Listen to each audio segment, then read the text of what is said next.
मध्य प्रदेश में आगामी 17 नवंबर को होने वाले विधानसभा चुनाव को लेकर अब प्रचार अभियान ने रफ्तार पकड़ ली है, जिसके चलते अब राष्ट्रीय स्तर के नेता मैदान में उतर आए हैं। भाजपा के लिए केंद्रीय गृह मंत्री अमित शाह 3 दिवसीय दौरे पर एमपी आए हुए हैं। वहीं कांग्रेस से प्रियंका गांधी ने दमोह में चुनावी सभा को संबोधित किया। कांग्रेस नेता प्रियंका गांधी ने चुनावी रण शुरू होने के बाद से पहली बार बुंदेलखंड का दौरा किया, जहां उनका कांग्रेस कार्यकर्ताओं ने भव्य स्वागत किया। दमोह जिले में एक जनसभा को संबोधित करते हुए प्रियंका गांधी ने कहा कि बुंदेलखंड पलायन की समस्या से जूझ रहा है। ये समस्या सालों पुरानी है। भाजपा सरकार पिछले 18 सालों से सत्ता में है, लेकिन इसके बाद भी बुंदेलखंड में रोजगार के छोटे छोटे अवसर भी नहीं मिल रहे हैं। आप सबके सामने प्रियंका जी, मैं आपसे एक बात कहना चाहता हूँ। आप जब मध्य प्रदेश आए हैं, ये मध्य प्रदेश नहीं है, ये भ्रष्टाचार प्रदेश है, ये घोटाला प्रदेश है। आप सब यहाँ बैठे हैं, मध्य प्रदेश का हर व्यक्ति या तो भ्रष्टाचार का शिकार है या इसका गवाह है। सही बात है ये? इतना भ्रष्टाचार, हर कदम पर भ्रष्टाचार। ये आज तस्वीर मध्य प्रदेश की आपके सामने। मैं इन नौजवानों की ओर देखता हूँ। आज का नौजवान जिसकी अपनी सोच है, आज का भटकता हुआ नौजवान जो व्यवसाय का मौका ढूंढता है, नौजवान जो रोजगार का मौका ढूंढ रहा है, नौजवान जो कृषि परिवार से जुड़ा है, वो तो अच्छे कपड़े तभी पहन पाएगा, अच्छी पढ़ाई तभी कर पाएगा जब कृषि परिवार की मजबूती हो। ये नौजवान हमारे प्रदेश का निर्माण करेंगे भविष्य में, हमारे दमों का निर्माण करेंगे भविष्य में। कैसा निर्माण होगा मध्य प्रदेश का, जब हमारे नौजवानों का भविष्य ही अंधेरे में जाए। ये आज सबसे बड़ी चुनौती हमारे सामने है कि हम नौजवानों का भविष्य कैसे सुरक्षित रखें। भगवान जागेश्वर नाथ जी की, भोलेश्वर महादेव जी की, और आज वाल्मीकि जी की जयंती है, उनको भी बहुत बहुत नमन। ये महारानी दुर्गावती जी की धरती है। राजा नल और रानी दमयंती की कहानी भी यहीं पे इसी धरती की एक कहानी है, विश्व प्रसिद्ध है। यहाँ के बहुत वीरों ने 1857 से लेकर आजादी की लड़ाई तक, देश की आजादी तक इस देश के लिए बलिदान दिए, इस देश के लिए लड़े। आप सब जानते नहीं होंगे, लेकिन मैं पिछले 3-4 सालों से मैंने यूपी में काम किया और बुंदेलखंड के कुछ इलाके जो यूपी में है उनका मैंने काफी दौरा किया है और काफी मैं लोगों से मिली हूँ, मैंने बातचीत की है। जैसे कमलनाथ जी ने कहा, एक समय में कांग्रेस ने एक बार पैकेज दिया था बुंदेलखंड के लिए।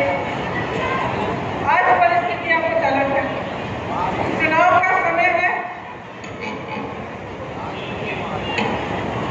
अब आदत होगी कि जो भी नेता आता है, जिस पार्टी का होता है, उस पार्टी के बारे में बात करता है और दूसरी पार्टी की आलोचना करता है।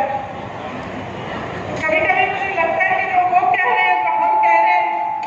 हम कहते हैं कि वो नष्ट है, वो कहते हैं हम नष्ट है। हम कहते हैं उन्होंने कुछ नहीं कहा, वो कहते करा, वो कहते हैं कि हमने कुछ नहीं करा। और इस तू मैंने के बीच आपको ये निर्णय लेना होता है कि आप किसका समर्थन करें। और ये तू मैंने कभी कभी दोनों तरफ में एक ही जाति लगने लगती है। मैं थोड़ा सा हट के आज आपसे कुछ बातें करना चाहता हूँ। तो देश और प्रदेश में सरकार चल रही है, बड़े बड़े उद्योगपतियों के लिए चल रही है, उसमें मिडिल क्लास, गरीबों के लिए, किसानों के लिए कुछ नहीं है। और जब हम ये चीजें उठाते हैं, जैसे जब हम आरक्षण की बात करते हैं, हम ओबीसी, एससी, एसटी के आरक्षण की बात हम करते हैं, या हम कहते हैं कि चलो जातिगत जनगणना करो। इसका मतलब क्या है? जातिगत जनगणना का मतलब है कि गिनती कर लो। हम जानना चाहते हैं कि देश में ओबीसी वर्ग के कितने लोग हैं, देश में एससी वर्ग के कितने लोग हैं, एसटी के कितने लोग हैं, सरकार जानेगी नहीं तो सही तरह से न्याय कैसे दे पाए। जब हम आरक्षण की बात करते हैं, जब हम रोजगार देने की बात करते हैं, चलिए ये भी छोड़िए, जब हम ये बात करते हैं कि हमें ओबीसी वर्ग के लिए कोई ऐसी योजना बनानी है जिससे आप मजबूत बने, जैसे आप ये सारे काम करते हैं, इनको मजबूत करने के लिए आपको थोड़ी सी सहायता देने के लिए हम योजना बनाना चाहते हैं। तो अगर हमें यही नहीं मालूम कि कितने लोग हैं किस वर्ग के, तो हम ये योजनाएं कैसे बनाएंगे। तो हम कह रहे हैं कि जातिगत जनगणना करो। बिहार में की गई है, एक गिनती की गई है, उसके तहत 84% जनता, आधे से बहुत ज्यादा SC, ST और ओबीसी में थी। अब आप अगर देश में देखें तो जहां जहां ऊंचे पद हैं, बड़े बड़े उद्योगपतियों को देखिए, मीडिया के जो बड़े बड़े चैनलों में जो सबसे ऊपर सबसे हेड है उनको देखिए, आप सचिवों को देखिए सरकार के, आप यूनिवर्सिटीज के वाइस चांसलर्स को देखिए, तो आपको पता चलेगा कि ये प्रतिनिधित्व आज नहीं है। 84% अगर ये ओबीसी, SC, ST वर्ग के लोग हैं, लेकिन 90% से ज्यादा आपको मिलेंगे कि ये वर्गों से जो इन बड़े बड़े पदों में। तो न्याय की बात है, न्याय की बात है कि अगर 84% वर्ग के हैं तो कम से कम उनको भागीदारी मिलनी चाहिए, उनका प्रतिनिधित्व न्यायपूर्वक होना चाहिए। लेकिन आपको गिनती करने के लिए तैयार नहीं। लेकिन हम कहते हैं जातिगत जनगणना करो, ये लोग मौन हो जाते हैं, चुप हो जाते हैं। लेकिन बड़े बड़े इवेंट करते हैं कि हम ओबीसी को बढ़ाना चाहते हैं, आगे हम ये करेंगे वो करेंगे, बड़ी बड़ी घोषणाएं करते हैं। जब हम कहते हैं गिनो भाई कितने हैं, इतना नहीं चाहते। महिलाओं को देखिए, महिलाओं को आरक्षण कांग्रेस पार्टी ने दिए, सुनवाई नहीं रही। तो रोजगार के जो माध्यम थे वो लगभग बंद हो गए। इसके साथ साथ महंगाई बढ़ती चली जा रही है। आपके जीवन में संघर्ष है, किस लिए है? अपने बच्चों का भविष्य बनाते हैं, बचत करने की कोशिश करते हैं। आज हर चीज में GST, बच्चों की किताबें खरीदने जाएंगे GST महंगी हो गई, यूनिफॉर्म खरीदना है महंगा हो गया, इलाज कराना है किसी का महंगा है, 10 बार सोचना पड़ता है कि अस्पताल ले जाए, अस्पताल में पता नहीं बेड पे GST, थोड़ी पे GST, बालू भी महंगी। तो आप आगे बढ़ कैसे पाए? एक तरफ बेरोजगारी, दूसरी तरफ महंगाई। मैंने आपकी बात की, आप सुन रहे हैं। सरकारी जितने भी अधिकारी हैं, जिसकी भी सरकारी नौकरी है, एक ही मांग है आपकी, एक ही मांग है कि हमारी पुरानी पेंशन दे, है कि नहीं? और क्यों है ये मांग? क्योंकि जो नौकरी आपने वफादारी से 20 सालों तक की, एक तरह से वो भी तो देश सेवा है। आपने देश के लिए सेवा की, आपने नौकरी की, तो क्या ये आपका हक नहीं बनता कि आप बाद में सुरक्षित रहें? तो यही आपकी मांग है कि हमें पुरानी पेंशन स्कीम से लौटा दीजिए। और जवाब क्या मिलता है?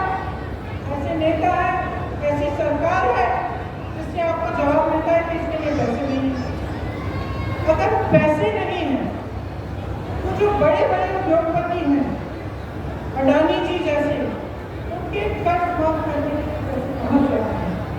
हजारों करोड़ रुपए आपने उनके माफ किए, देश की संपत्ति आपने उनको सौंप दी। आप खुद 8,000 करोड़ के एक हवाई जहाज में घूम रहे हैं। अच्छा खासा संसद भवन था, उसके सुंदरीकरण में आप 20,000 करोड़ डालने के लिए तैयार हैं। एक बड़ा हॉल बनाया आपने दिल्ली में, 27,000 करोड़ उसमें आप खर्च रहे हैं। और फिर आप कहते हैं कि आपके पास पेंशन के लिए पैसे नहीं। आप कहते हैं कि किसानों के पास उनके कर्ज माफ करने के लिए पैसे नहीं। तो जनता का विश्वास कैसे होगा? बड़े बड़े इवेंट होते हैं, मीडिया रोज रोज आपको बताती है कि कितना काम हो रहा है, क्या नहीं हो रहा है देश में, लेकिन कहाँ